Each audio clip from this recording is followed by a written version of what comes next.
스트레스를 받으면 머리가 빠진다는 사실은 다 알고 계시죠? 스트레스가 도대체 뭐길래 머리카락이 빠질까요? 안녕하세요. 탈모에 관한 모든 정보를 공유하는 탈모 인사이드 닥터 클라우드입니다. 오늘은 스트레스성 탈모에 관해서 알아볼 건데요. 스트레스 받으면 머리가 빠지는 건 다 들어보셨고 경험도 해보신 분들이 많을 겁니다. 스트레스가 도대체 무엇이고 스트레스 관리를 어떻게 해야 우리 탈모인들이 탈모로부터 벗어날 수 있는지 전문가의 의견을 듣기 위해서 한 번 더 모셨습니다. 오늘도 찾아주셔서 감사합니다. 박찬웅 원장님. 안녕하세요. 센터 호밍정신건강의학과 의원 원장 박찬웅입니다. 스트레스를 받으면 탈모가 오는 거는 많이들 알고 있는 사실인데요. 제가 사실 환자들한테 해줄 말이 별로 없어요. 스트레스 받는데 뭐 직장을 그만둘 수도 없고 전문적인 조언을 못 해드리는 것 같아서 정신건강의학적으로 스트레스가 무엇인지 스트레스 관리를 어떻게 해야 되는지 좀 알아보도록 하겠습니다. 심리적인 불편감을 유발하는 모든 상황들이 스트레스인데, 물론 적당한 스트레스는 일의 능률도 높여주고 그런 부분도 있지만 만성적으로 있는 스트레스들은 여러 가지 이제 몸의 변화를 일으키게 됩니다. 특히 정신과에서는 스트레스가 있는 경우에 HPA라는 호르몬의 축을 교란시킬 수가 있는데요. HPA라고 하는 것은 시상하부 뇌하수체 부신, 여기에 이제 축인데 핵심이 되는 호르몬이 코티졸이라는 호르몬입니다. 코티졸이라는 호르몬이 만성적으로 계속 분비가 되거나 그 시스템이 망가지면 우울이나 불안, 수면장애 이런 것들이 좀 쉽게 생길 수가 있습니다.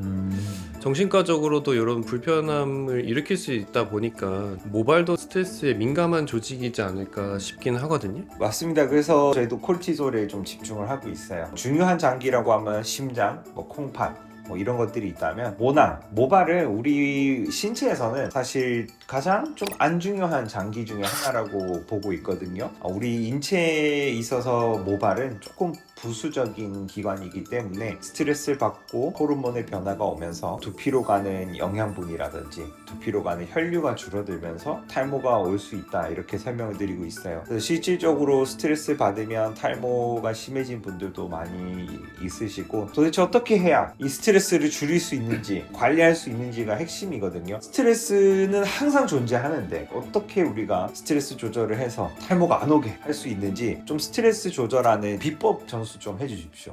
모발이 안 중요한 기관이 아니라 거의 심장이나 콩팥만큼 중요한 기관인 것 같습니다. 어떤 분들한테는 그렇죠. 훨씬 중요한 부분일 것 같은데, 맞아요. 마음에 안 맞는 사람은 전부 다 뭐 손절하고 살 수도 없고, 그렇다고 내가 스트레스 받으면서 또 살 수는 없고, 이렇다 보니까 물어보시는 분들이 많은데요. 항상 같은 답변을 드리는데, 보통은 그거면 되나요? 라고 하지만 실제로 그걸 지키는 분들은 거의 없습니다. 제일 쉬운 거는 잘 자야 되고요. 8시간 이상의 어떤 숙면이 좀 필요하고, 건강한 식사를 먹어야 기분 조절하는 물질도 만들어질 수 있고 스트레스에 대한 대응력이라든지 이런 것도 키울 수가 있기 때문에 건강한 식사를 3끼 정도는 매번 챙겨 드시는 게 중요합니다. 건강한 식사라고 하면 조금 어떤 기준이 좀 필요할 것 같은데요. 당이 많이 들어간 음식이라든지 인스턴트 식품이나 이런 것들은 당연히 스트레스 조절하는 데 도움이 안 되고요. 야채나 채소가 많이 들어간 흔히 얘기하는 지중해식 식단이나 이런 건강한 식단을 챙기는 게 훨씬 도움이 됩니다. 뭐 다들 바쁘신 분들 공감하시겠지만 건강하게 먹는 게 더 힘들어요. 매운 거 먹으면 좀 스트레스 풀린다 이런 얘기하는 사람 있잖아요. 막 마라탕, 뭐 떡볶이. 의학적으로 근거 있는 얘기인가요? 일시적으로는 이게 스트레스가 풀린다라고 느끼는 경우는 꽤 많지만, 사실 자극적인 음식이나 단 음식이나 이런 부분들이 장기적으로 드셨을 때는 스트레스 관리에는 크게 도움이 되지는 않습니다. 그래서 한 번씩 드시는 거는 상관없지만 기본적인 식사는 규칙적으로 건강하게 하시는 게 도움이 훨씬 되겠습니다. 그리고 운동은 하시더라도 주 3회 이상은 조금 강도가 있는 운동을 해야 좀 더 스트레스 관리에는 효과적이고, 명상이나 이완요법 이런 것들을 좀 해볼 수 있겠습니다.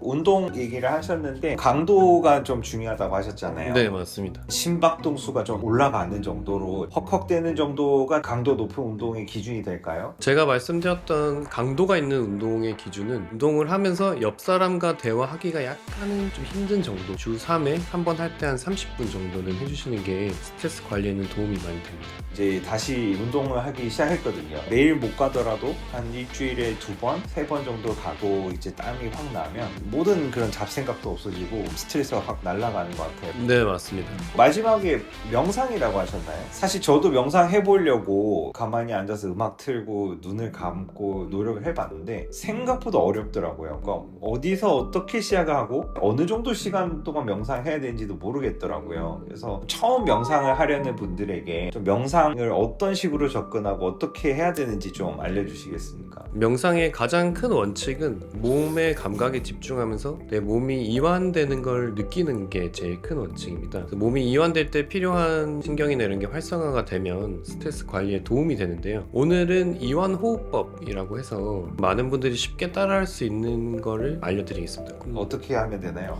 보통은 의자에 이렇게 편하게 앉으시고 허리는 이렇게 조금 세워서 앉으시고요. 네. 양쪽 어깨에는 힘을 좀 빼서 네. 이렇게 편안한 자세로 눈을 감고 계신 상황에서 가슴이 아니라 배로 호흡을 해야 합니다. 들숨은 적어도 한 4초 정도 내 몸이 배가 얼럭 나오는 걸 느끼면서 들숨 호흡을 하면 좋고요. 4초 동안 숨을 이렇게 들이쉬었다가 한 2초 정도는 참아보고 들숨으로 이렇게 8초 동안 천천히 내뱉으면서 내 몸이 이완되는 걸 좀 느낄 수가 있습니다. 코로 내쉬나요? 입으로 내쉬나요? 이게 어떻게 해야 돼? 사실 이런 것도 잘 모르겠더라고요. 보통 복식 네. 호흡을 하게 되면 네. 코로 숨을 들이쉬고 아. 코로 내쉬는 게 좋습니다. 네, 또 명상한다고 또 이렇게 하면 또 안 될 것 같습니다. 보통은 5번에서 10번 사이 정도 하면 몸이 많이 이완되는 걸 느끼실 수가 있는데요. 한번 해보시면 훨씬 도움이 될 것 같습니다. 그 명상은 아침에 하는 게 좋습니까? 밤에 하는 게 좋습니까? 정확하게 딱 뭐가 좋다 나와 있는 것 같고 개개인마다 좀 맞춰서 하시면 좋을 것 같은데 아무래도 보통은 하루를 마무리할 때 하면 더 좋지 않을까. 밤에 하는 게 더 좋겠네요. 좀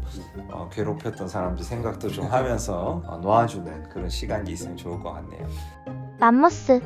정신건강의학적으로 스트레스가 어떤 의미가 있고 스트레스를 어떻게 조절해야 되는지 조언을 받았는데요. 우리 탈모를 걱정하신 분들이 스트레스 조절을 더 잘해서 모발이 더 풍성해졌으면 좋겠습니다. 그래서 오늘 영상이 도움이 되셨다면 좋아요, 구독 부탁드리겠습니다.